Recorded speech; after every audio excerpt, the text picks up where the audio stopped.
Welcome to Daily Tax Savings. This is Tony Novak here to share a few points on saving taxes and staying out of tax trouble.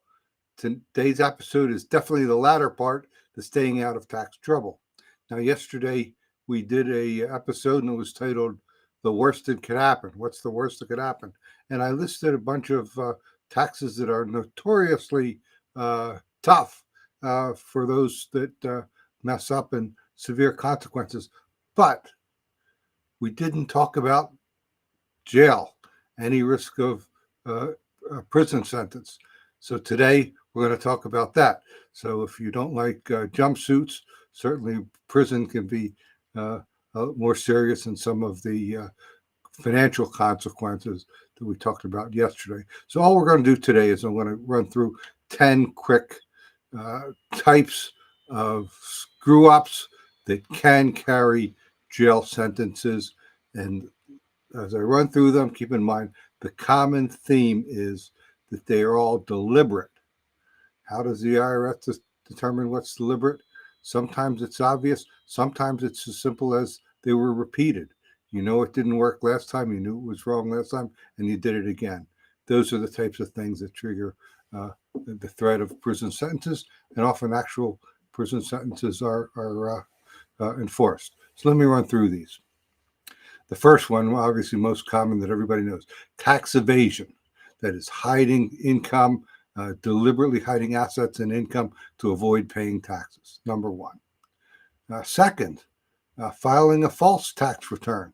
You know, you're putting information. Maybe you're reporting income that didn't exist, so you could get a credit. Number three is aiding. People like me aiding in filing a false tax return. Four, we talk about often, failure to pay payroll taxes. Those other people's money, and government takes that very seriously. Number five, normally I do this from memory, but this list of 10 I had to write down. 5, willful failure to pay tax. Again, it comes down to, did you screw up? Did you not know? But if you knew and you were told again and again, you have income, you need to file a tax return, and you just don't file them, that can trigger a prison sentence. False refund claim. That has been in the news often. We often see these cases where people take advantage of, say a COVID benefit and file false claims, and they often do wind up in prison. Number 7, conspiracy to defraud. That's, again, working in combination. Sometimes it's a CPA firm, sometimes it's a mortgage or a loan broker in combination with a taxpayer. And a lot of these more sophisticated tax schemes do require a network of people working together to carry out that type of fraud. Number 9, money laundering.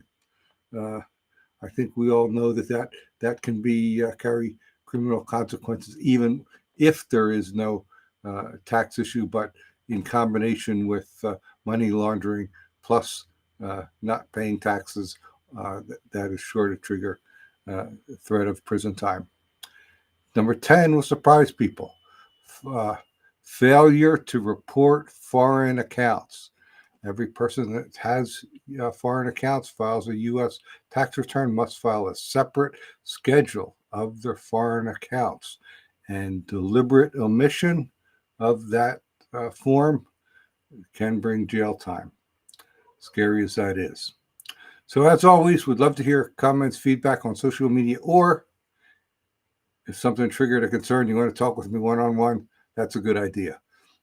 Find me at taxproblems.cpa website, and it's easy to click that yellow block that says Let's Talk, and we'll be in touch. I'll be back tomorrow with another Tax Savings Minute.